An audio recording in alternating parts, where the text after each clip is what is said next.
The moment I held those papers in my hands, I felt the world tilt beneath me. They were just sheets of white covered in neat black letters, but to me, they were the weight of betrayal itself. My fingers trembled, though not from anger. No, it was something deeper, heavier, a sadness that made every breath ache. These documents represented the house my son bought with my life savings. The house that was supposed to be our future.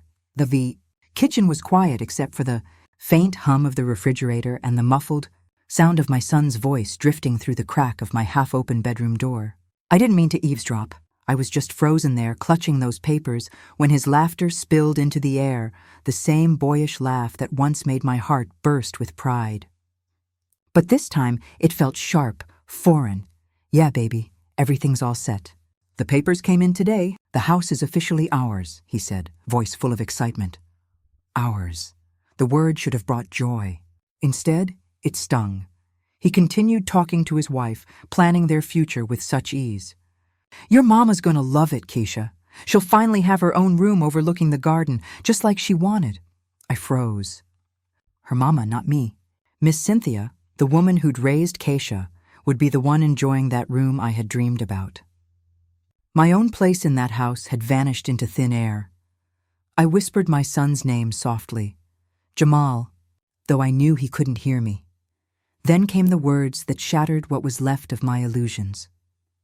Nah, baby, my mom's fine where she is. You know how she can be. It's better this way, for everyone. For us, the kids, and your mom. A real family, a real family. The phrase stabbed through me like cold steel. I had sacrificed everything, sold my mother's jewelry, given up my safety net, so that my son could have this house. And now I wasn't part of his real family. I sank into the kitchen chair, the papers still in my lap, and let the memories rise like a tide I couldn't stop. 6 months earlier, Jamal had come to me with that same innocent face he always wore when he wanted something. He'd sat right here, his elbows on this very table, and told me about his dream house. Mama, it's perfect. 3 bedrooms, a yard for the kids. I just need $20,000 for the down payment. I'll pay you back in 2 years, I promise. And of course, you'll always have a place with us. Those words, you'll always have a place with us, had wrapped around my heart like a promise of belonging. That night, I wrote them in my journal before bed.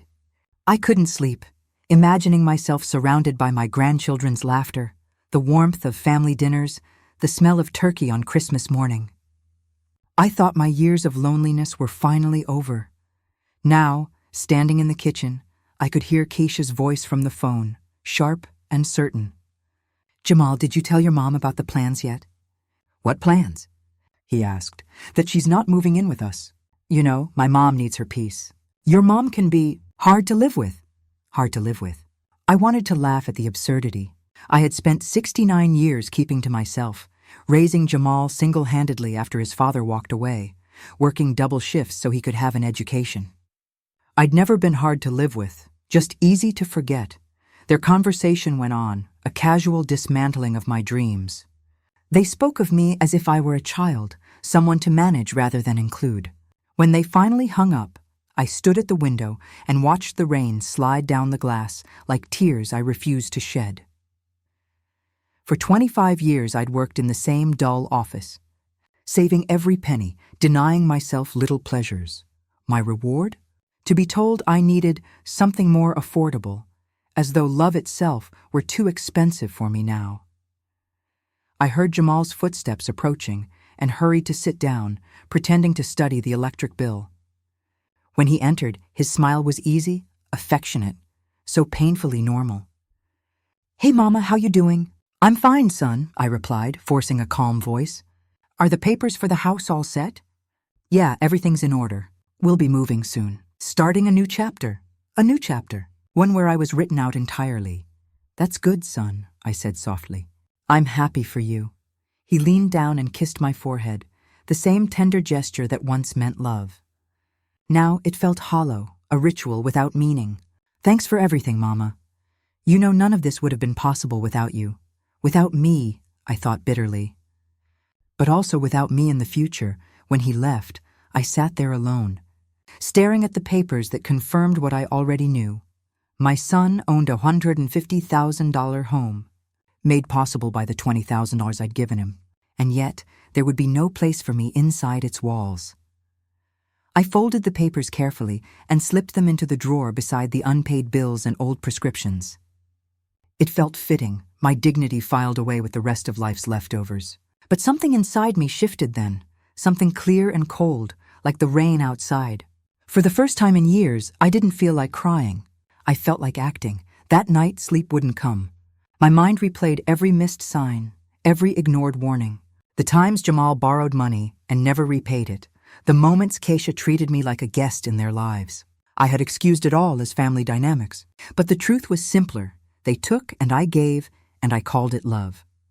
When dawn came, I got up with a purpose. The clock said 5, but I was wide awake, the way people are when clarity finally strikes. I made coffee and pulled out my old notebook, the one where I kept monthly expenses. Today, it would become a ledger of sacrifice. $2,000 for Jamal's used car, $800 for repairs, $10,000 for the children's school fees, $700 for Kesha's dental work, $3,000 for his credit card debt. The list stretched on, small amounts and large, until the total reached $48,300. I stared at that number, stunned. $48,000 over 5 years. Money earned by working since I was 18, money that could have secured my old age. I closed the notebook and went to my bedroom closet, pulling out a shoebox filled with documents, birth certificates, bank statements, my will. 3 years ago, when I was 66, I'd made Jamal my sole heir. Every cent, every belonging, every piece of jewelry that had survived generations, all of it was to go to him. My only son, my only family, my reason for living. But now, staring at those documents, I realized how wrong I had been. The phone rang at 7. It was Jamal. "Hey, Mama, how you doing this morning?" "I'm fine, son." "Do you need something?" "Well, yeah," he said, sheepish but confident. "We're moving next week, and there are a few extra expenses. Could you help us out a little?" "Just 3,000. More money. Always more." 3,000? I repeated, my tone even. "Yeah, Mama. For movers, some paint, a few things for the kids. You know, just to make it perfect. Perfect for them." "When do I get to see the house?" I asked quietly. Silence, then hesitation. "Well, Mama, it's still messy." "We'll show you once it's ready. And when am I supposed to move in?" Another pause. "Mama, about that—" His voice trailed off. "We think it might be better for you to stay in your apartment for now, until we settle in. The kids are adjusting, and Kesha's starting her new job. You understand, right?" I did understand, painfully well. Kesha's new job paid $2,000 a month, but somehow they still needed my $3,000. I told him I'd think about it. "Mama." "You never had to think before," he said, confused. "No, son," I replied. But maybe that's been my mistake. When we hung up, my hands trembled, not with fear, but with resolve. I opened my laptop, logged into my bank account, and saw the sad truth. Only $2,300 left. I picked up the phone and called the bank. "Good morning, National Bank. How can I help you?" "I want to make some changes to my account," I said steadily. "I'd like to remove my son as an authorized beneficiary and cancel his debit card." The representative hesitated. "Of course, ma'am. May I ask the reason?" "Yes," I said, "because I've just realized I've been financing my own exclusion." When I hung up, I felt something awaken in me, a pulse of power I hadn't felt in decades. For the first time in a long time, I was in control. After that call to the bank, something within me shifted forever. I felt lighter, yet strangely grounded, as though I had taken back a piece of myself that had been missing for years. The sound of my own heartbeat steadied me, echoing softly in the silence of my apartment. That morning marked the beginning of a different kind of day, one that belonged to me. When the phone rang again, I knew who it was before even looking. Jamal. His persistence had always been one of his charms and one of my biggest weaknesses. "Mama, did we get disconnected earlier?" he asked, his voice laced with forced patience. "No, Jamal," I said calmly. "I told you I'd call you in a few days. Mama, please, I need to know about the 3,000. The movers are already pressing me for a deposit." "Have you ever wondered if I needed help with anything, Jamal?" I interrupted quietly. He was silent, stunned by a question I had never dared to ask. "What are you talking about, Mama? Are you okay? You sound different. You want me to come over?" It's not necessary, I said, my tone firm. I just need some time to think. Mama, it's only 3,000, he said softly, as if minimizing the weight of the number could make it disappear. You've always helped me before. He was right. I always had. But that cycle was ending. I'll call you when I have an answer, I said, ending the conversation. For the first time in years, I turned off my phone completely. The apartment fell silent. The hum of the refrigerator and the faint ticking of the wall clock became the only witnesses to my decision. That silence, which once felt like punishment, now wrapped around me like a shield. I sat by the window, the one where the afternoon light painted golden stripes across the floor. I looked at my hands, these same hands that had worked for 40 years, cooked meals, washed tears, and written checks that never came back. My hands had built a life for others. Now they would start building one for me. The next 3 days felt both strange and sacred. The phone rang over and over again, 20, 30 times a day, but I refused to answer. On the 4th morning, curiosity nudged me to check the messages. 27 missed calls, 15 texts. The first few were full of concern. Mama, are you okay? Then came guilt. I can't believe you'd ignore me like this. Finally, there was manipulation. Mama, if this is about the house, we can talk. But please, help me with the move first. We'll fix everything after. Fix everything after. I read that line twice. It hit me harder than all the others combined. In Jamal's world, I was the other stuff that could be fixed later. After the furniture, after the new paint, after his comfort. My existence had become a chore to schedule. That morning, I dressed with purpose, pressed slacks, my nicest blouse, a bit of perfume I hadn't worn in years. When I caught my reflection in the mirror, I saw someone I hadn't seen since my younger days, a woman capable of deciding her own fate. By 10 o'clock, I was at the bank, greeted by Miss Anderson, the same woman who had helped me over the phone.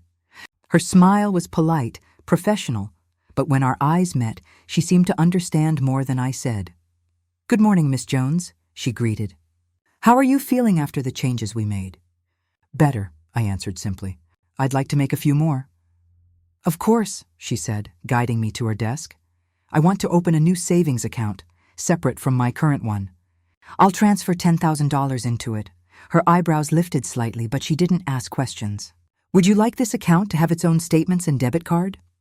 "Yes, and I'd like the statement sent to a P.O. box, not my home address." Miss Anderson typed quickly, occasionally glancing up to confirm a detail. "Excellent decision. If I may, you might also consider a certificate of deposit. It offers higher interest and more protection." We discussed options, and for the first time in a long while, every word was about my future. Not Jamal's, not Kesha's. When I left the bank, I felt taller, stronger.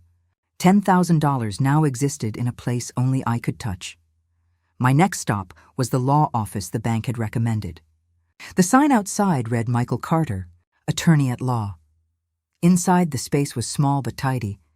The faint scent of coffee and old books floating through the air. Mr. Carter, a man with kind eyes and salt and pepper hair, rose from his chair when I entered. "Miss Jones," he said warmly, "please have a seat. I understand you want to review your will." "Yes," I replied. "I need to make some changes." As I explained my situation, how my son had borrowed nearly $50,000, how he used my savings to buy a house that would never welcome me, he listened without interruption, occasionally jotting notes on a yellow pad. When I finished, he leaned back, his expression thoughtful. "Miss Jones, I'm sorry for what you've experienced. Unfortunately, situations like this aren't uncommon. What changes would you like to make?" "I want my estate divided differently," I said. "Jamal will still receive something, but not everything. I also want part of it donated to charities that help older women who've been taken advantage of." He nodded. "That's admirable. I can help identify organizations that align with your goals. Also, we could include conditions for your son's inheritance, such as requiring him to fulfill certain responsibilities toward you while you're alive." I tilted my head, intrigued yet uneasy. "You mean legal conditions for love?" "Not love," he said gently. "Respect." His words lingered with me long after I left the office. By the time I reached the diner downtown, the clock read 2 p.m. I hadn't eaten, and for once, I didn't feel guilty for wanting something nice. I ordered the pan-seared salmon with vegetables and a glass of wine, the kind of meal I used to reserve for special occasions. As I sat by the window, the city moved around me, mothers with strollers, couples holding hands, people rushing to work. I realized I had spent decades watching life through glass, never stepping into it for myself. The first sip of wine warmed me, and the salmon melted perfectly on my tongue. It wasn't just food, it was freedom, and I savored every bite. My phone buzzed against the table. Jamal again. The message read, "Mama, I can't take it anymore. I'm coming to your apartment at 4U. We need to talk." I stared at the text for a moment, my heartbeat calm. I had 45 minutes to prepare for the conversation I'd avoided my whole life. But this time I wasn't the same woman who'd say yes to everything. This time I was ready to say no, and mean it. I finished my meal, left a generous tip, and walked out of the diner into the crisp afternoon light. The city seemed brighter somehow, or maybe for the first time I was just noticing it. The sun was shining that afternoon, and for the first time in a long while, I felt as though its warmth was meant for me. The light filtered through the trees, scattering gold across the sidewalk as I walked home. I carried no fear, only a steady, quiet certainty. Every step I took was a declaration that I was no longer the woman I once was, the one who lived in the shadow of guilt and obligation. I reached my apartment at 3:50, 10 minutes early. 10 minutes to gather myself before the storm. I set my purse on the small table by the door and stood by the window. The city below carried on in its usual rhythm, cars humming, laughter echoing faintly from somewhere distant. I breathed deeply, filling my lungs with calm. For the first time in years, I wasn't bracing for someone else's reaction. I was preparing to speak my truth. I sat down in my favorite chair, the one near the window where the light always fell softest. I'd spent countless afternoons in that chair waiting for phone calls, waiting for apologies, waiting for things to get better. But now I sat differently. My back was straight, my hands steady. I was done waiting. When the clock struck 4, the sound of footsteps echoed down the hallway. Then came the knocking, firm, impatient, and entitled. The kind of knock that said, "I belong here." The kind of knock Jamal had always used. I rose slowly, smoothing my skirt, feeling the quiet strength of that small, deliberate movement. My fingers brushed against the doorknob, and I paused.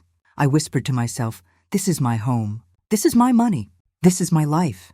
And I will act like it." I opened the door. Jamal stood there, his expression somewhere between relief and irritation. But what froze me wasn't him. It was the woman standing behind him, Kesha. Her face wore that familiar look, the one she used when she wanted something but pretended she didn't. "Mama, thank God you're okay," Jamal said, his voice too bright. "We've been worried sick." He stepped forward, arms out for a hug, but there was hesitation in the gesture, an artificial tenderness that made my skin prickle. "Why weren't you answering the phone?" "You had us scared to death," he continued. I looked from him to Kesha, whose concerned frown didn't quite reach her eyes. "Hello, Kesha," I said evenly. She gave me a quick nod, her hand resting lightly on Jamal's arm, as though to remind him they were united. "I'm not a child, Jamal," I said. "You don't get to scold me." His eyes darted nervously. "Mama, we're family. We need to be able to talk about things." "Talk about things?" I interrupted, my voice sharper than I intended, but steady. "You've been talking about me, not with me." Jamal blinked, confusion flickering across his face. "What do you mean?" "I mean," I said, stepping closer, "that I know about the conversations you've had.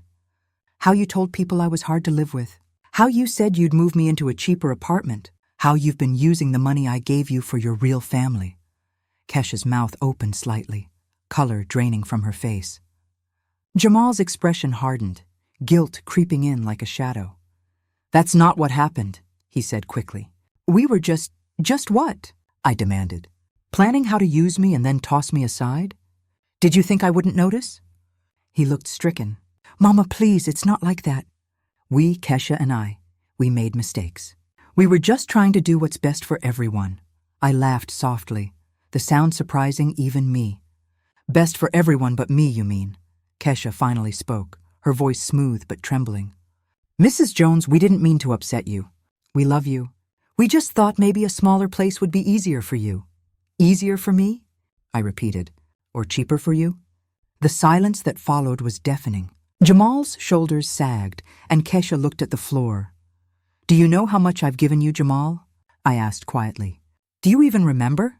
He shook his head, shame written across his features. $20,000 for your house. 48,300 more over the years. Did you think it would never end? Did you think love was a transaction with infinite credit? Tears welled in his eyes. Mama, I'm so sorry. I know we messed up. We've been talking, and we've changed our minds. We want you to live with us. We'll make it work, I promise. I stared at him for a long time, searching his face for truth. But I didn't find love, I found fear. Fear of losing access, not fear of losing me. No, you won't, I said softly. You won't make it work, because you only want me close when there's something to gain. You want me because you're afraid to lose what I give you, not because you love me. He broke then, his composure crumbling into sobs that shook his shoulders. Kesha reached for him, whispering something I couldn't hear. Mama, please don't say that, he cried. Please. I am saying it, I replied, my voice firm but trembling with truth. And I'm saying something else too. I am no longer the Bank of Dolores. The words felt strange but powerful as they left my lips. I am not your safety net, not your solution. The $3,000 you need, you can find it elsewhere. You'll get nothing more from me. Not now, not ever again. He looked at me with wide, tear-filled eyes, as though seeing me for the first time. For years, he'd believed my love was unconditional in the worst sense, that no matter how much he took, there'd always be more.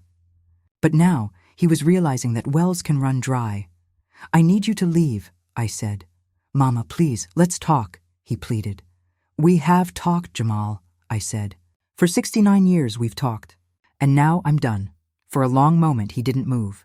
Then slowly he turned. Kesha took his arm, and together they walked down the hall, their footsteps fading into silence. I closed the door and leaned against it. My legs were weak, but my heart was steady. The tears that fell weren't from pain. They were from release. I crossed the room and sank into my chair, the same one I had sat in while waiting for him to arrive. The same chair, but a different woman now occupied it. For so long, I'd been focused on everyone else, what they needed, what they wanted, what I could give. I'd forgotten that I existed outside of them. I gave and forgave, over and over. I forgave him for using me. I forgave myself for allowing it. But forgiveness doesn't erase consequences. Trust, I realized, isn't built with words. It's built with actions. I didn't know if Jamal would ever truly change. I didn't know if a year would pass without another request for money. But I did know this. I was no longer afraid to be alone. As I stood by the window, the setting sun painted the room in soft orange light. I reached for my phone and dialed Leonida's number. Hey girl, she answered cheerfully. How was your day? It was interesting, I said. Jamal came to visit me. And? She asked. Different, I said. Maybe there's hope after all, she chuckled. Good. What are you doing this afternoon? I was thinking of going to the park. Maybe sit under that big tree I love. Want some company? I'd love that, I said, smiling. As I got ready to leave, I caught my reflection in the hallway mirror. A 69-year-old woman looked back at me. Tired, yes, but radiant in a way she hadn't been for years. A woman who had finally reclaimed her life, and for the first time in forever, I smiled without hesitation. When the door closed behind Jamal and Kesha, the silence in the apartment settled like mist. For a few long minutes I didn't move. My back rested against the wood, my palms flat against its cool surface. The quiet pulsed with the echo of everything that had just happened. His tears, my trembling voice, the finality of my words. It was over. For the first time, it was truly over. I pushed away from the door and walked slowly toward the window. The city outside carried on without pause. Children laughed somewhere below, a car horn blared, and a pigeon strutted along the edge of the rooftop across from mine. The world hadn't changed, but I had. My hands shook slightly as I filled a glass with water from the kitchen sink. When I took a sip, I could taste the faint metallic tang that came from the old pipes, but it didn't matter. My throat burned from speaking truths that had lived too long in silence. I sat back in my chair and let out a long exhale. It was strange, this mixture of exhaustion and lightness. I had imagined this confrontation so many times, always fearing it would leave me broken. Instead, I felt something I couldn't name. Not joy, not sadness. Something deeper. Liberation. I thought about Jamal's face, how his eyes widened when he realized I meant it this time. For years, he had relied on my forgiveness the way a gambler counts on luck. And I had always delivered. My guilt, my love, my fear of losing him keeping the cycle alive. But today, I had broken it. A bird perched on the window ledge, its small beak tapping the glass. I smiled faintly. "You're free too," I whispered. The bird blinked once, and then flew off, leaving behind only the flutter of wings and the promise of sky. The afternoon stretched into evening. The clock ticked steadily, marking each second of my new life. At 6 o'clock, I made myself tea and sat quietly, hands wrapped around the mug. The scent of chamomile filled the air, calming, grounding. I thought back to the years I had spent in this very apartment, living halfway between love and obligation. It was furnished with the remnants of my life, old photographs, a chipped vase, Jamal's childhood drawings framed on the wall. They stared back at me like memories frozen in time, and for once I didn't flinch. I walked over to the photos. Jamal, age 7, smiling proudly in his school uniform. Jamal at 16, holding his basketball trophy. Me beside him, proud, hopeful, believing my sacrifices were building something solid. Had I been wrong to give so much? Or was giving simply who I was? The question lingered in my mind like a faint ache. I didn't regret loving him. I regretted forgetting myself in the process. At 7, I changed into my walking shoes and stepped outside. The air was crisp, the faint scent of rain in the distance. The park was only a few blocks away, and I followed the path out of habit. My feet knowing where to go before my thoughts caught up. When I reached the big tree, the one that had become my refuge over the years, I saw Leonida already sitting on the bench beneath it, waving her hand at me with her usual wide grin. She was wearing her favorite red scarf, the color bold against her dark jacket. "Girl, you're glowing," she said as I approached. "Either you got a raise or you told somebody off." I laughed softly. "Something like that." She raised an eyebrow. "Let me guess, Jamal?" I nodded. He came over. "Brought Kesha with him." Leonida sighed and shook her head. "That woman's always hovering like she's managing your son's emotions for him." "Well," I said, settling beside her on the bench. "Today I managed my own emotions for once." Her eyes widened, intrigued. "You didn't give in, did you?" "Not this time." She leaned closer, eager. "Tell me everything." I recounted the scene, the knocks, the words, the tears. As I spoke, Leonida listened without interruption, her face shifting between disbelief and pride. When I finished, she reached over and squeezed my hand. "You did what most mothers can't do," she said quietly. "You chose yourself." The words sank deep. "You chose yourself." I'd never thought of it that way. I had chosen peace over guilt, clarity over confusion. It didn't feel selfish. It felt necessary. We sat in comfortable silence for a while, watching the sun sink below the horizon. The sky deepened into shades of violet and rose, streaks of gold cutting through the clouds. Children's laughter echoed faintly in the distance, fading with the light. "Do you think he'll come around?" I asked softly. Leonida tilted her head. "Maybe, but that's not your job to make happen anymore." I nodded, though part of me still ached at the thought of Jamal's tear-stained face. He was still my child, no matter how old he'd grown, no matter how much hurt had passed between us. Love doesn't vanish, it transforms. When the streetlights flickered on, Leonida stood and stretched. "Come on, let's get some dinner. My treat." "I should probably head home," I said, but she gave me that look that always disarmed me. "Nope, tonight you celebrate. You stood up for yourself and that's worth a meal at least. Let's go to that little diner on 8th. I smiled, unable to argue. "All right, but I'm leaving the tip." We walked side by side under the streetlights. The city buzzed around us, distant music, the hum of traffic, conversations spilling from open windows. For once, I wasn't just moving through it. I was part of it. At the diner, we sat by the window. The waitress, a young woman with tired eyes, greeted us warmly. "What can I get you ladies tonight?" "I'll have the chicken pot pie," I said. "Make that too," Leonida added. "And 2 glasses of red wine." "We're celebrating," the waitress smiled knowingly. "Sounds like a good reason to me." As we ate, we talked about everything. Our old jobs, the neighbors, the TV shows we swore we'd stop watching but never did.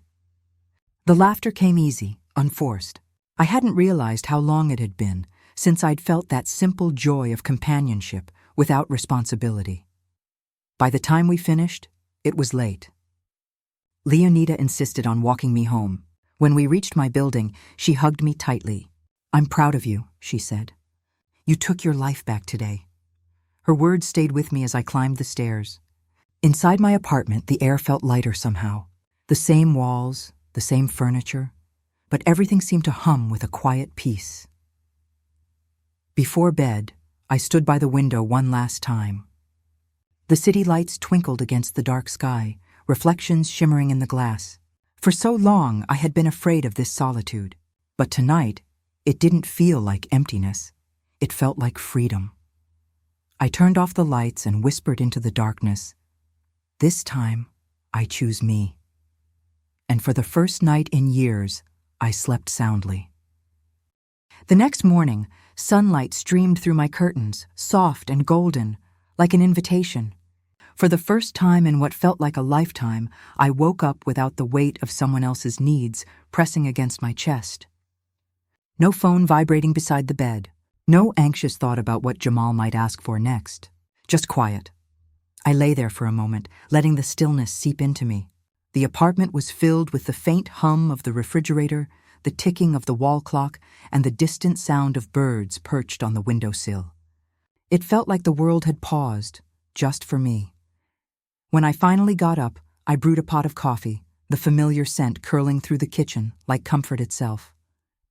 I took my favorite mug, the one with the fading blue flowers Jamal had given me for Mother's Day years ago, and poured myself a cup. I smiled faintly. It was chipped along the rim but still usable. Maybe that was a fitting metaphor for me. As I sipped, I thought about yesterday. The conversation, the look on Jamal's face when I said no, the way his voice cracked as he begged me to reconsider. Part of me wanted to pick up the phone, to check on him, to soothe his hurt like I'd always done. But then I remembered what Leonida had said.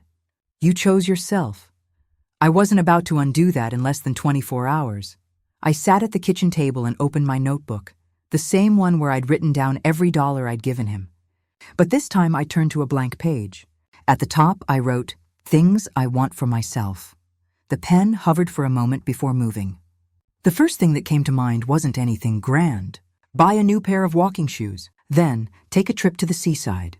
And finally, start painting again. Painting. I hadn't thought about that in years. I used to love it. Simple landscapes, flowers, quiet corners of the world that felt like home. But life, responsibility, and exhaustion had brushed that joy right out of me. I took another sip of coffee and smiled. Maybe it wasn't too late. At around 9, the phone rang. The screen flashed Jamal. My stomach tightened. I watched it ring until it stopped. Then it rang again, and again. Finally, I turned it face down on the table. I couldn't do it. Not yet. I needed space. Time to let my decisions settle inside me like roots taking hold. Instead, I grabbed my coat and stepped outside. The autumn air was cool against my skin, carrying that earthy scent of falling leaves. I walked aimlessly for a while, letting my feet decide the direction. I ended up at the community center a few blocks away, a place I hadn't visited since before the pandemic. Through the large glass windows, I could see a group of older women gathered around a table covered with art supplies, paintbrushes, canvases, and jars of water tinted with color. A sign by the door read, "Seniors Art Circle, every Thursday 10 a.m. It was Thursday. I hesitated. Part of me wanted to turn back. Another part, the part that had spoken up to Jamal, whispered, "Go in," so I did. The woman at the front desk looked up and smiled warmly. "Good morning. Are you here for the art group?" "Yes," I said, almost surprising myself. "If there's space." There's always space, she replied. I signed in, took a seat at the table, and was greeted by half a dozen friendly faces. One of them, a petite woman with silver hair and bright green earrings, leaned toward me. First time? Yes, I admitted. I haven't painted in decades. Perfect, she said. That means you haven't picked up any bad habits. The others laughed, and I found myself joining in. The sound felt strange and wonderful in my throat. The instructor handed me a small canvas and a set of acrylics. Paint whatever comes to mind, she said. For a moment, I just stared at the blank surface. Then slowly, I dipped my brush into the paint, soft blue, and began. I didn't think, didn't plan. I just let the color spread. Blue for calm, yellow for light, green for possibility. An hour passed like a dream. When I stepped back, I realized I'd painted a window with sunlight streaming through it, overlooking a garden. It looked nothing like the one at Jamal's house, but that didn't matter. This was my view, my piece. That's lovely, the instructor said. It feels hopeful, I smiled, really smiled. It is. When the session ended, a few of the women invited me for coffee at the cafe across the street. I almost declined out of habit, but something in me said yes. We sat together, talking about small things, recipes, old movies, grandchildren. No one asked for anything. No one expected anything. It was simple, human connection. As we were leaving, one of them said, "See you next week?" I didn't hesitate. Absolutely. Back home, the apartment felt less lonely. The quiet didn't echo anymore. It breathed. I set the painting on the kitchen counter to dry and made myself lunch, an omelet with tomatoes and cheese. Nothing fancy but made with care. Around 2, I finally checked my phone. There were 5 missed calls from Jamal and 1 from Kesha. I opened the first message. "Mama, please call me. I need to explain." The second, "I know you're angry, but I love you." "I'm sorry." The third was shorter. "Mama, please. I can't sleep. Please talk to me." I sat there for a long time, rereading those words. My heart ached, but not the same way it used to. It wasn't the ache of guilt anymore. It was compassion. I didn't reply. Not yet. He needed to sit with his own choices the way I had sat with mine. Instead, I turned off the phone again and went to the living room. The sunlight had shifted, spilling golden patches across the rug. I sat in my chair and picked up a book I'd been meaning to read for months. As I turned the pages, I thought of something my mother used to say when I was a girl. Love is not giving everything. It's knowing when to stop. I understood her now, in a way I never had before. That evening, I made a small dinner and ate while listening to an old jazz record Leonida had lent me years ago. The trumpet notes filled the room, soft and rich. I closed my eyes and let the music carry me. When it ended, I stood and went to the window. The city lights blinked below, 1,000 small stories unfolding. Somewhere out there, Jamal was probably pacing, maybe angry, maybe scared, maybe finally realizing the shape of what he'd done. And me? I was here, in the same apartment, in the same chair, but in a different life. I whispered into the night, "It's time to live, Dolores," and this time, I meant it. The next few days unfolded slowly, like the turning of old pages in a beloved book. Each morning I woke up with a small burst of clarity. I had really done it. I had drawn a line, and for the first time in decades, I was standing on my side of it. There was an odd kind of freedom in that, though it came tangled with threads of sadness I hadn't fully expected. I spent the mornings walking through the park near my apartment, sometimes with Leonita, sometimes alone. The trees were slipping into their autumn colors, reds and oranges dripping from every branch, and the sound of dry leaves crunching underfoot felt like a metronome for my new life. One morning, I sat on a bench under that big oak I loved, the one that seemed to hold the sky in its branches. Leonita arrived a few minutes later, carrying 2 cups of tea. "You're glowing," she said, handing me one. I laughed softly. "I'm exhausted, but maybe freedom looks like glow." She sipped her tea and studied me. "How's Jamal?" I stared at the steam rising from my cup. "He's called." "He's texted, but I haven't answered." "Not yet." "Good," she said gently. "He needs to sit with this. You've done enough sitting for the both of you all these years. I let her words sink in. It felt strange not to defend him, not to explain him. I just nodded. As the week wore on, I began to notice how my apartment sounded different. Without the constant tension of waiting for a knock, a call, a request, it felt larger. The walls seemed to breathe with me. At night, I played music softly, sometimes cooking something small for myself, roasted vegetables, soup, fresh bread. I hadn't cooked for pleasure in years. It had always been an act of service, another way to give. Now it was mine. One evening, I opened a drawer I hadn't looked in for a long time. Inside were old photographs curled at the edges. Jamal as a boy, grinning with missing teeth. Jamal holding his first paycheck. Jamal bringing Keisha to dinner the first time, eyes sparkling with hope. I traced the edge of one photo with my fingertip. I had loved that boy so fiercely, and somewhere along the way, the lines between love and obligation had blurred until they were indistinguishable. A memory rose unbidden. Me standing in my kitchen 20 years ago, Jamal at the table with a pile of bills. "Mama, I just need this one time," he'd said, the first time he ever asked for money. I had said yes then, and again, each time convincing myself it was temporary, that one day he would stand on his own, but he never did, and I had never stopped him. I set the photo down and closed the drawer. The next morning, there was a letter in my mailbox. My heart skipped when I saw his handwriting. I carried it inside and sat at the kitchen table, staring at the envelope. The paper trembled slightly in my hands as I opened it. "Mama," it began, "I don't know how to talk to you anymore. I know I've hurt you. I know I've used you. I don't know who I am without your help. I feel lost. I'm sorry. I don't expect you to forgive me right away. I just don't want to lose you." I read it twice. 3 times. My eyes blurred, but I wasn't crying. It was something else, a slow ache of recognition. Jamal wasn't just manipulative. He was frightened. Frightened of standing alone, the way I had been frightened for so long. I set the letter down and went to the window. Outside, children were playing in the courtyard, their laughter bright against the fading afternoon. I wondered if Jamal even remembered what it felt like to play without needing something from someone. I didn't answer the letter right away. I needed time to decide how I wanted to respond, not just react. That evening, I went back to the community center for the art circle. This time, I painted a path winding through a forest, sunlight breaking through the canopy. As my brush moved, I thought about paths, how they curved, how they disappeared, how you had to choose one without knowing where it led.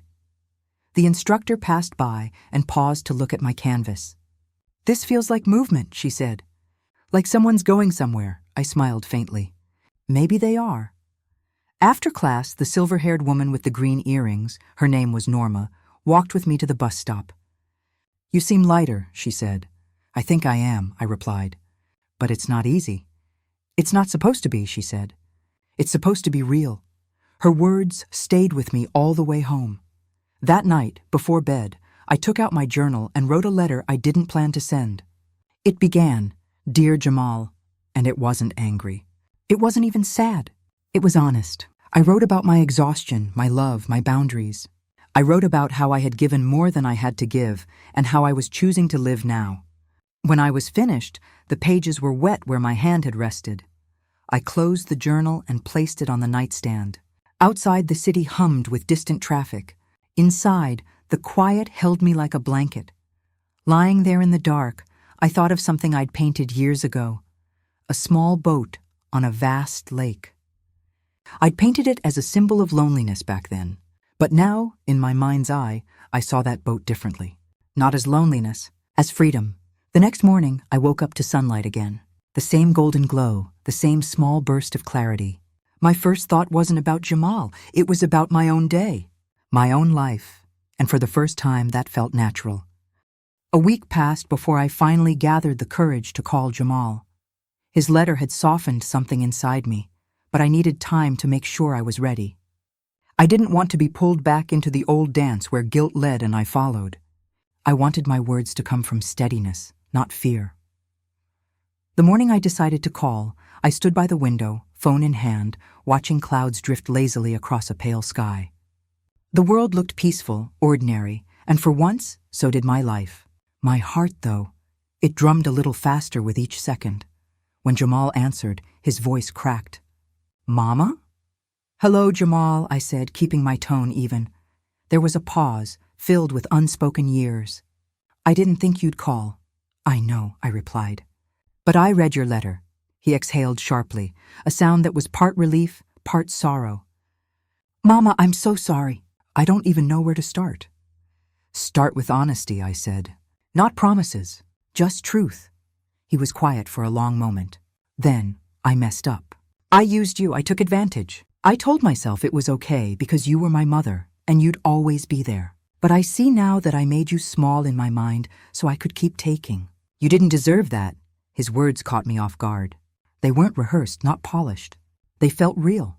"I'm not angry anymore," I said slowly. "But I'm changed, Jamal. Things can't go back to how they were." "I don't want them to," he said quickly. "I want to be better. I've been looking for work again, real work, not just side gigs. Kesha's been helping me." "That's good to hear," I said, though I didn't let hope rush in too fast. I'd learned that hope, if left unguarded, could become a leash. He hesitated. "Can I come by?" "Just to see you?" I looked around my apartment, the sunlight spilling through the curtains, my half-finished painting drying on the table. I had built peace here piece by piece. Letting him in again, even for a visit, felt like opening a door I had only just learned how to close. "Not today," I said gently. "Maybe soon. But I need to know that you're okay without me fixing things." "I understand," he said quietly. "Thank you for calling, Mama. I love you." "I love you too, Jamal. Always have." When the call ended, I stood there for a while, phone still in hand, feeling the tremor of emotion in my chest. It wasn't joy or grief, it was release. Something old and heavy had loosened. That afternoon, I met Leonida for coffee. She listened as I told her about the conversation. "You sound calm," she said, smiling. "That's new?" "I am calm," I said. "It's strange, isn't it? I used to think love meant constantly worrying. But now I think love means allowing both of us to grow." She leaned back, eyes soft with understanding. "You finally learned that love without boundaries isn't love. It's surrender." We sat in silence after that, sipping our drinks, both of us lost in thought. That evening, I felt restless. The apartment seemed too quiet. I picked up my paintbrush and began adding to the forest path I'd painted last week. At the end of the trail, I brushed in a small, solitary figure walking toward the light. I didn't need to think about who it was. I knew. The next day, I received another letter, this one from Kesha. Her handwriting was neat, deliberate. "Dear Mrs. Harris," it began. She still used my last name, even after all these years. "I want to apologize for the way I've treated you. I've been selfish too. I was afraid of how much Jamal leaned on you, afraid it meant he'd never fully be mine. But instead of being kind, I pushed you away. You didn't deserve that." The letter went on to say they were attending counseling sessions for couples and family dynamics. She said Jamal wanted to understand his patterns and his relationship with money. "He's scared," she wrote, "but he's trying." I folded the letter carefully and set it beside Jamal's. For the first time, I allowed myself a small glimmer of pride, not for them, but for me. It had taken my refusal, my no, to shake them awake. That night, I called Leonida again. "Do you think people really change?" I asked. She thought for a moment. "Some do," she said, "but not because they're told to. They change when the silence becomes louder than the comfort of staying the same." Her words echoed through me long after we hung up. The following weekend, the art group organized an outdoor exhibit. Each of us displayed one painting on easels set up around the park. When I arrived, Norma greeted me with her usual sparkle. "Yours looks beautiful," she said, pointing to my piece. The sunlight caught the colors, greens, golds, and that solitary figure on the path. It looked alive in the morning light. As people walked by, some paused to look. One woman touched her chest and whispered, "It feels peaceful." I smiled, and for the first time, I didn't think of Jamal or Kesha or anyone else when someone complimented my work. I thought of me, the woman who had once forgotten how to take up space, now standing proudly beside her creation. After the exhibit, Norma and I sat on a bench watching children chase one another across the grass. "You've got a story behind that painting," she said. "I do," I replied softly. "It's about a woman who finally stopped walking in circles," she grinned. "And where's she headed now?" I looked up at the canopy of golden leaves overhead. "Anywhere she wants." When I got home, I hung the painting on the wall above my chair, the same chair where I'd waited for Jamal's knock just weeks ago. It felt symbolic somehow, like reclaiming that space. As the evening light shifted, I sat there staring at it, letting a slow smile spread across my face. I thought about how endings can sometimes be beginnings in disguise. For years, I had believed my story was nearing its conclusion, that my purpose had been used up, spent on the people I loved. But sitting there, in the quiet of my own home, surrounded by the scent of paint and possibility, I realized something remarkable. My story wasn't ending. It was only changing shape, and for once, I wasn't afraid of what came next. The days that followed felt like breathing after being underwater for too long. My world hadn't changed dramatically. No miracles, no sudden wealth, no perfect reconciliation. But something deeper had shifted inside me. I was living differently, moving through my hours with a kind of gentleness I'd never allowed myself before. I started each morning by opening the curtains wide and letting the sunlight pour in. That act alone felt revolutionary, as though I were inviting life itself to step inside. I'd stand there barefoot on the cool floor, feeling the warmth touch my face, whispering quietly to myself, "I'm here, one morning." As I watered the plants by the window, I realized how many of them were thriving again. For years they'd been drooping, surviving on neglect and half-hearted attention. I used to tell myself I didn't have time to care for them properly. But now they were blooming. Thick green leaves, delicate blossoms, because I was blooming too. The phone still rang sometimes. Jamal's name flashing across the screen, but the sound no longer sent a tremor through me. I'd answer when I wanted, not out of obligation. The few times we spoke, his tone was cautious, almost humble. He'd tell me about job interviews, about how he and Kesha were cutting expenses and budgeting together. I listened, offered a kind word, but didn't rescue. "Mama," he said one evening, "it's strange not depending on you." I smiled. "It's strange for me too, but strange isn't bad. It's just new." There was a pause, and then he said softly, "I want to visit, when you're ready." "We'll see," I replied. "Let's both take our time." After hanging up, I sat quietly for a while. The urge to fix everything, to smooth every wrinkle of discomfort, still lingered in me, but it no longer ruled me. It was just another old reflex fading away, like the sound of a song after it ends. That week at the art circle, I painted something different. A table set for one beside an open window. A single plate, a cup of tea, sunlight spilling across the wood. When Norma saw it, she chuckled. "That's not loneliness," she said. "That's peace." She was right. Later that evening, I invited Leonida over for dinner. We ate spaghetti and laughed over stories from our younger days. Wild adventures, heartbreaks, triumphs we'd almost forgotten. After dessert, she leaned back with a sigh. "You know you're lighter, Dolores. Like a weight's been lifted." "It has," I said. "For years I thought my worth depended on what I gave. But now I'm learning that I can still give and keep something for myself." She smiled knowingly. "That's the secret. Giving without disappearing." When she left, I walked her to the door. The night air was crisp, scented with rain. The streetlights glowed softly, and for a brief moment, I felt young again, not in body but in spirit. After she left, I stayed by the window for a long time, listening to the rain tap gently against the glass. My reflection stared back at me. Silver hair, lined face, eyes that carried stories. And yet behind those lines I saw something unmistakable. Life. Days melted into weeks, and my routines deepened. I joined a local book club, something I'd always meant to do but never had time for. I started walking to the farmer's market every Saturday, chatting with the vendors, sampling fresh fruit. There was a man who sold homemade jam, raspberry and fig my favorite, and we'd always exchange a few warm words. Nothing flirtatious, just kind. One morning, he said, "You always look like you've just come from somewhere beautiful." I laughed. "I have, home. That moment stayed with me. It felt like a small blessing, a quiet affirmation that I was learning to belong to my own life again. Then, one afternoon, Jamal showed up at my door. No call ahead, no warning, just a knock, soft this time, almost hesitant. My heart fluttered, but I didn't panic.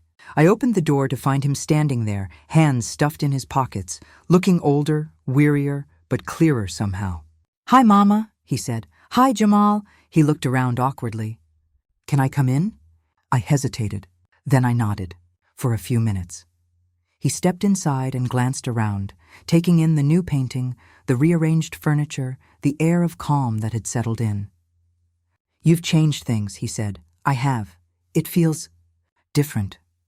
"It is different," I said simply. We sat down at the table. He folded his hands and looked at me. "I got the job, Mama. Full-time. Benefits, good pay. It's not glamorous, but it's steady." I smiled. "I'm proud of you." He swallowed hard. "I wanted to say thank you for everything, but also for stopping. You made me see myself for who I was. It hurt, but I needed it." My chest tightened, but I kept my voice steady. "You did that work, Jamal. I just stepped back." He nodded. "I miss you, though. I know we can't go back, but I want you in my life, on better terms." "That's what I want too," I said softly. For a long while, we just sat there, the silence comfortable this time. There was no begging, no bargaining, just presence. When he stood to leave, he looked around once more and said, "You look happy, Mama." "I am," I replied. "And I hope you are too."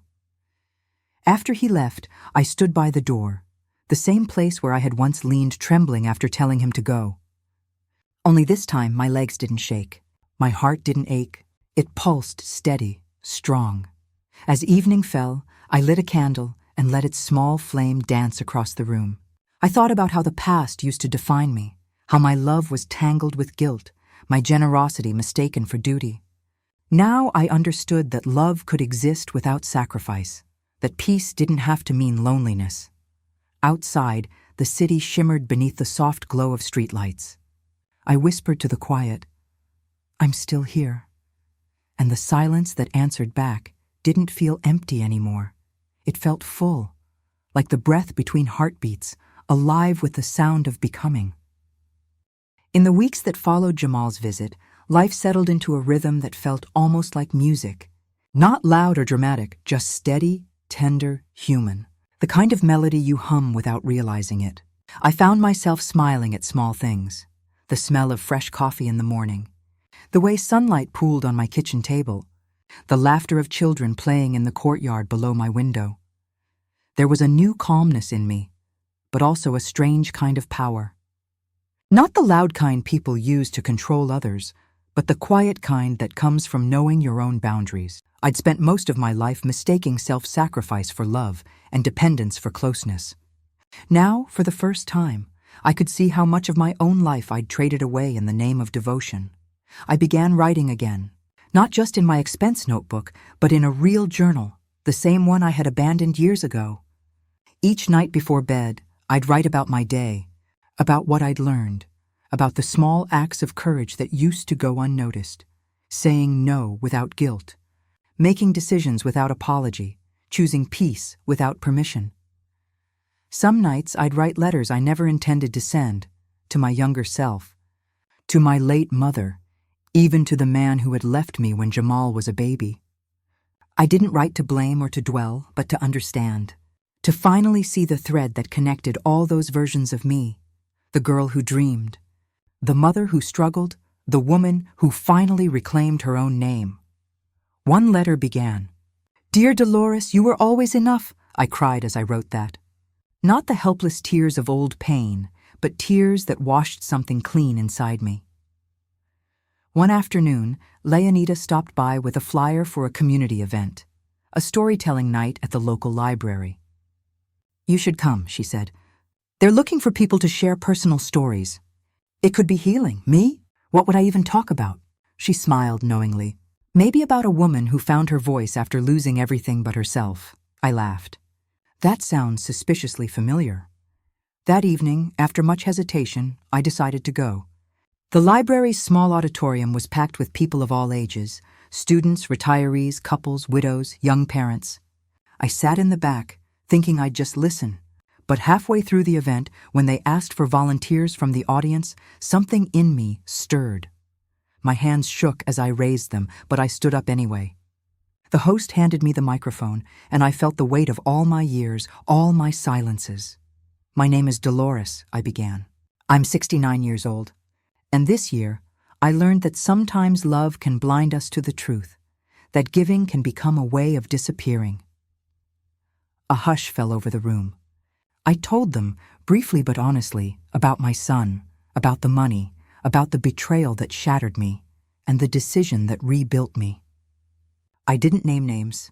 I didn't speak with bitterness.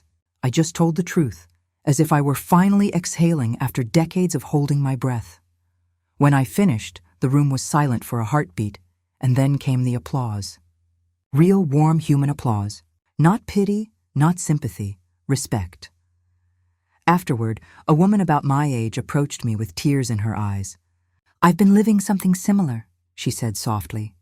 But I never had the courage to say no. "You just gave me permission." That night, I walked home under a full moon. My steps were slow but sure. I thought about how strange it was that sometimes, after losing the people we built our lives around, we finally find ourselves, the next morning. "I got a message from Jamal. Heard about your speech? Mama, someone from Kesha's book club was there. I'm proud of you." For a long time I stared at that message. I could almost hear the sincerity in it. I didn't respond right away. I just smiled and whispered, "Thank you," even though he couldn't hear me. Later that week, I met with Attorney Carter again to finalize my new will. He handed me the updated document and said, "You've made very thoughtful choices, Ms. Jones. It's clear you've put a lot of heart into this." "I have," I said. "I finally understand what legacy really means," and I did. Because it wasn't just about money or possessions. It was about lessons.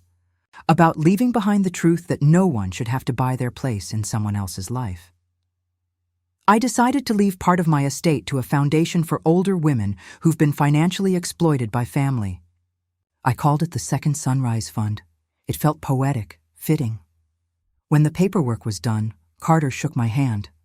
"You've done something powerful," he said. I walked home slowly, the autumn wind brushing against my face. In the park, I saw a young mother pushing her child on the swings, laughing freely. For a moment, I remembered being that age, young, hopeful, believing that motherhood alone could fill every void. But I no longer felt envy or sorrow, just gratitude that I'd lived long enough to learn another kind of love, the one we give ourselves. That evening, I brewed tea and sat on the balcony wrapped in a blanket. I watched the sky fade from gold to indigo and thought about how life comes in seasons. Some warm, some cold, all necessary. I was finally in the season of peace. Jamal texted again that night. "Kesha and I want to invite you for dinner next Sunday. No expectations, just family." I looked at the message for a long while. I didn't say yes immediately. I wanted to think, not from resentment, but from clarity. Finally, I wrote back, "Let's see. I'll let you know." Then I turned off my phone, picked up my book, and read until sleep came gently, like a friend who knows not to ask too many questions. And for the first time in years, I dreamed not of loss, not of regret, but of open doors and quiet mornings. The morning of the dinner arrived with a soft drizzle, the kind that blurs the line between sky and earth. I woke up early, not because I had to, but because my body was at peace with the day ahead. The rain felt cleansing, like an old friend reminding me to move slowly. I made myself oatmeal with cinnamon and honey, then sat by the window, watching the droplets race down the glass. When I finally decided to go to Jamal's house, I did it without anxiety. Not to test him, not to fix him, just to see. I wore a light gray coat, my favorite silver earrings, and the scarf Leonida had knitted for me. Before leaving, I caught my reflection in the hallway mirror. My eyes looked softer now, but steadier, the kind of eyes that had seen storms and learned to dance in them. The walk to Jamal's neighborhood was quiet, lined with wet leaves that clung to the pavement. I didn't rush. Each step felt intentional, like a small act of courage. When I reached his house, I hesitated on the porch for only a moment. Then I knocked. The door opened, and there he was, my son.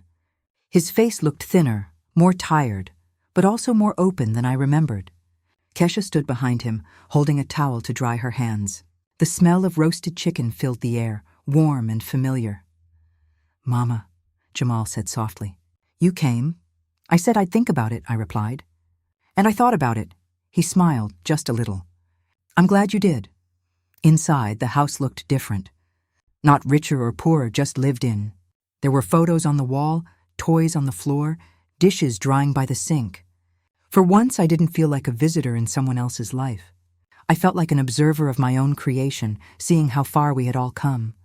Dinner was simple but genuine: baked chicken, mashed potatoes, green beans.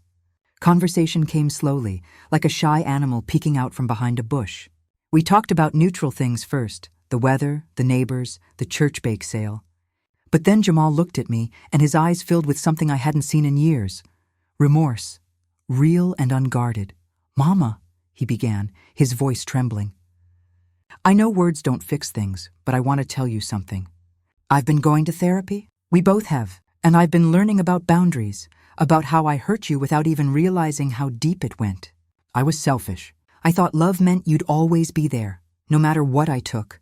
I'm sorry, I didn't speak right away." His words hung between us like fragile glass, too sacred to touch. "Finally," I said, "Jamal, it took me a long time to understand that forgiveness isn't about pretending it didn't happen. It's about deciding what comes next. And what comes next depends on both of us." He nodded, tears in his eyes. "I want to earn that, Mama. I don't want you to forgive me just to keep the peace. I want to do the work." Kesha reached across the table and touched my hand. "He means it," she said quietly. "And so do I." Something shifted inside me. Not instant healing, not magic. Just a small release, the feeling of a door opening in a room I didn't know was still locked. We talked for hours, and by the time I left, the drizzle had stopped. The air smelled of wet earth and distant stars. Jamal walked me to the door, like he used to when he was little. "Drive safe, Mama," he said, then laughed. "I guess that doesn't make sense. You don't drive." "I'll take care of myself," I said, smiling. "You do the same." On the walk home, I thought about how love changes shape over time. How it can shrink and swell, bruise and heal, bend but never fully break. It's not a straight line, it's a circle. And somehow, after all the pain, we'd found our way back to the beginning. When I reached my apartment, the sky had cleared. The moon shone like a silver coin tossed into a dark ocean. I made tea and sat by the window again, the same spot where this whole transformation had begun. The city lights flickered below, alive and soft. I thought about all the versions of me that had lived within these walls: the worried mother, the weary giver, the woman who almost lost herself to duty. They were all still here, but they were no longer steering my life. My phone buzzed. It was a text from Leonida. "So? How did it go?" I smiled and typed back, "Better than I feared.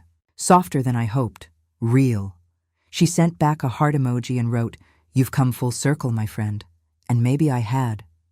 But the truth was, it didn't feel like an ending. It felt like a beginning, a quieter, wiser one. Before bed, I pulled out my journal and wrote my final entry for the season. Today, I saw my son not as a boy I needed to save, but as a man learning to heal. I saw myself not as a mother defined by sacrifice, but as a woman defined by grace. The sun has not only risen outside, it has risen within me. And for the first time in a very long time, I am not afraid of tomorrow. I closed the notebook, turned off the light, and lay down. The rain had stopped completely now, replaced by the faint hum of the city at rest. Somewhere out there, life was still messy, still unpredictable. But here, in this small apartment, filled with years of laughter and pain and quiet triumph, I had finally found peace. As I drifted toward sleep, I whispered a small prayer, not for more time, not for more chances, but for more mornings just like this one. And when the first light of dawn touched my face, it felt like the world itself was saying, "Welcome home, Dolores."